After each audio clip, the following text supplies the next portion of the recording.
ప్రియమైన దేవుని సంగమా, పరిశుద్ధుడును మన ప్రియరక్షకుడు ప్రభువైన యేసుక్రీస్తు వారి నామం పేరిట మీ అందరికీ శుభవందనాలు. ఉదయకాలము పరిశుద్ధ గ్రంథంలో నుంచి నిర్గమాకాండము వాగ్దానాన్ని చదువుదాం. 14వ అధ్యాయము 14వ వచనాన్ని చదువుదాం. యెహోవా మీ పక్షమున యుద్ధము చేయును, మీరు ఊరకై ఉండవలెనని ప్రజలతో చెప్పెను. చూడండి ప్రియమైన సహోదరి సహోదరుడా, ఆత్మీయంగా మనం ముందుకు కొనసాగుతున్నప్పుడు ఈ ఉదయకాలము పరిశుద్ధ గ్రంథంలో నుంచి మాట్లాడే మాటను మనం చూసినప్పుడు యుద్ధము యెహోవాదే, యుద్ధము యెహోవా చేయును అంటున్నాడు. అనగా దేవుడైన ప్రభువే మన పక్షంలో యుద్ధం చేస్తాడట. ఏ విషయంలో యుద్ధం చేస్తాడు? ఇక్కడ జరిగిన సందర్భాన్ని కనుక గమనిస్తే ఐగుప్తీయులు, ఇశ్రాయేలీలు రెండు జనాంగం ఉంది. ఇశ్రాయేలీలు దేవుని ప్రజలుగా ఉన్నారు. ఇశ్రాయేలీలు మరి ఐగుప్తులో నుంచి వారు ప్రయాణం చేస్తూ వస్తున్నప్పుడు మరి ఇశ్రాయేలీలకు శత్రువులైనటువంటి ఐగుప్తీయులు వారిని తరుముతారు, వారిని వెంటాడతారు.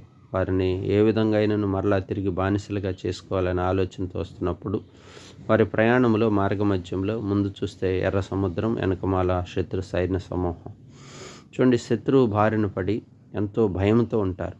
అక్కడ వాక్యంలో చదువుతుంటే వారు ఇశ్రాయేలీలు భయపడిరి అని వాక్యంలో రాస్తుంది.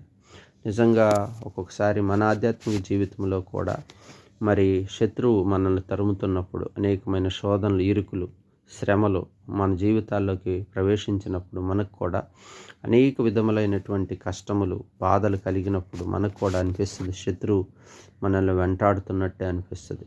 శత్రువు చేతి నుంచి విడిపించగలిగిన వాడు ప్రభువే. ఇక్కడ ఒక ప్రాముఖ్యమైన విషయం ఉంది. ఇశ్రాయేలీలు ఎప్పుడైతే ఆ పరిస్థితులు వారికి కలిగాయో వారు ఒక ఆలోచన చేశారు, భయపడ్డారు. రెండోది, మోషే మీద సనుక్కున్నారు. మరి మేము ఇక్కడికి తీసుకొచ్చి మాకు ఐగుప్తులో సమాధులు లేవా అని అన్నారు. అలాగూ చేస్తూ ఉన్నప్పుడు దేవుడు వారిని దూతను పంపి వారితో మాట్లాడి వారికి ఎంతగానో సహాయకుడుగా ఉన్నాడు. వారు యుద్ధం చేయకుండానే ఇశ్రాయేలీలను గెలిపిస్తూ వచ్చాడు. ఇశ్రాయేలీల పక్షంలో దేవుడి యుద్ధము జరిగించాడు. నిజంగా ఐగుప్తీయులు మరి వెంటాడుతున్నప్పుడు 600 రథాలు తీసుకొని వారి వెంట మరి పరుగెడుతున్నప్పుడు వారు చాలా బలవంతులు ఐగుప్తీయులు. మరి ఇశ్రాయేలీల బలం సరిపోదు. నిజంగా ఒక్కొక్కసారి మన జీవితాల్లో శత్రువుని గెలవటానికి, ఒకవేళ అది ఏ సమస్య ఏదైనప్పటికీ, ఆ శోధన ఏదైనప్పటికీ దానిలో మనం గెలవటానికి మన శక్తి కానీ, మన సామర్థ్యం కానీ, మన తెలివితేటలు కానీ, మన జ్ఞానం కానీ, మనకున్న పరిస్థితులు సరిపోవు. మనం బలహీనంగా ఉన్నప్పుడు, శత్రువు బలంగా ఉన్నప్పుడు మనకు ఎంతో దుఃఖం కలిగిద్ది, బాధ కలిగిద్ది, భయపడతాం. ఎలాగబ్బా ఈ సమస్య నుంచి తప్పించుకోవాలని ఆలోచన చేస్తాం. ఇక్కడ ఒక విషయం మనం గ్రహించాలి. ఏంటంటే ఇశ్రాయేలీలు భయపడ్డారు. అయితే భయపడిన తర్వాత కూడా వారు ఒక పని చేశారు. వారు ఏం చేశారంటే దేవునికి మొరపెట్టారు. చూడండి ఎంత గొప్ప మాట. చూడండి, దేవుని వాక్యంలో కనుక మనం చూసినప్పుడు వారు యెహోవాకు మొరపెట్టిరి అని రాసింది. మనము కూడా మన జీవితాల్లో మనము దేవుని వైపు చూడాలి, దేవుని మీద ఆధారపడాలి, దేవుని సన్నిధిలో కనిపెట్టుకొని ప్రార్థన చేయాలి. కానీ శత్రువును చూసి భయపడి పిరికి వారంగా, వెనుదిరిగే వారంగా, మరి ఒక్కొక్కసారి బలహీనపడే వారంగా, ఒక్కోసారి ఆ కార్యములను బట్టి కూడా దేవుని చేయిని విడిచిపెట్టే వారముగా, మనము మన స్వబలం మీద ఆధారపడే వారముగా మనం ఉంటాం. అలాగూ మనం ఉండకూడదని ఈ దినకాల వాక్యం మనకు సెలవిస్తుంది. మన పక్షంలో ఉన్నవాడు లోకములో ఉన్నవాడి కంటే గొప్పవాడు. ధైర్యం తెచ్చుకుని లోకంలో మీకు శ్రమ కలుగునంటున్నాడు. కనుక దేవుని వాక్యానుసారంగా మనం చూసినప్పుడు మన శత్రువు ఎంత బలమైనప్పటికీ అంతకన్నా బలవంతుడు మన దేవుడు. చూడండి, ఐగుప్తుల యొక్క రథములంట మరి ఎర్ర సముద్రమును పాయలుగా చేశాడు. 6 నెలలను ఇశ్రాయేలీలు ఆ దరికి చేరారు. ఐగుప్తులు 600 రథములు వేసుకొని వారి సైన్యంతో, సేనతో వస్తున్నప్పుడు వారు ఎప్పుడైతే ఆ ఎర్ర సముద్రంలోకి దిగారో వారి చక్రముల యొక్క రథములు ఊడిపోయాయట. వారు బలహీనపరచబడ్డారు.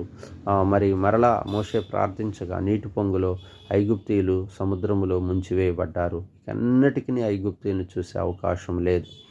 కాబట్టి ప్రియ సహోదరి సహోదరుడా, శత్రువును ఓడించడానికి మన శక్తి సరిపోదు, మన జ్ఞానం సరిపోదు. కనుక మనం కూడా దేవుని వైపు చూడాలి, దేవుని సన్నిధిని కోరుకోవాలి, దేవునికి మొరపెట్టాలి. మన బలము, మన జ్ఞానం, మన శక్తి సరిపోదు కనుక దేవుని మీద మనం ఆధారపడాలి. అప్పుడే దేవునికి మొరపెట్టినప్పుడు దేవుడు మనకు సహాయకుడుగా ఉంటాడు. మన పక్షములో ఆయన కూడా యుద్ధం చేస్తాడు. ఇశ్రాయేలీల పక్షంలో యుద్ధం చేసినట్టు మన పక్షంలో కూడా మరి యుద్ధం చేసి ఊరకయుండుడి అని సెలవిస్తున్నాడు. యెహోవా మీ పక్షములో యుద్ధము చేయను, యుద్ధము చేసి విజయమునిచ్చే దేవుడిగా మనకున్నాడు. కాబట్టి ఇటు ప్రభువును మనం కలిగి ఉన్నాం. ఈ అనుభవం గుండా మనం ప్రయాణం చేద్దాం. ప్రార్థన చేసుకున్నాం. పరిశుద్ధుడా, ప్రేమ కలిగిన తండ్రి, ఇదిగో ఈ దినకాలం మీ పక్షములో ఇదిగో యెహోవా యుద్ధము చేయను, ఊరకు ఉండుడని లేఖనాలు సెలవిస్తున్నాయి. అవునయ్యా, అయ్యా మా ఆధ్యాత్మిక జీవితాల్లో కూడా మా బ్రతుకుల్లో కూడా ఎంతో ఐగుప్తు వంటి శత్రువు మమ్మల్ని వెంటాడుతున్నప్పుడు, అనేక విధాలుగా మమ్మల్ని శోధిస్తున్నప్పుడు మేము భయపడకూడదు. ఇదిగో మీ సన్నిధిని మొరపెట్టినప్పుడు మీరు గొప్ప దేవుడుగా, బలవంతుడైన దేవుడుగా, మీరు శక్తిమంతుడిగా మీరు మాకున్నారు. అవునయ్యా, మా జీవితాల్లో కూడా కొదువుల్లో శత్రువు తెచ్చిపెట్టి శోధనలో ప్రభా మాకు విజయం ఇచ్చే దేవుడిగా ఉన్నారు. మీరు మా పక్షంలో యుద్ధం చేస్తారని నమ్ముచున్నాం. మీ సహాయం కొరకై వేడుకుంటున్నాం. మా ఆత్మీయ బిడ్డల కుటుంబాల్లో వస్తున్న శోధనల మీద, శత్రువు యొక్క ఆటంకాల మీద విజయం దయచేయండి. మీరు వారి పక్షంలో యుద్ధం జరిగించి మీ నామానికే మహిమ తెచ్చుకున్నామని ఈ కొద్ది చిన్ని ప్రార్థన యేసు నామములో అడిగి వేడుకుంటున్నాము తండ్రి. ఆమేన్.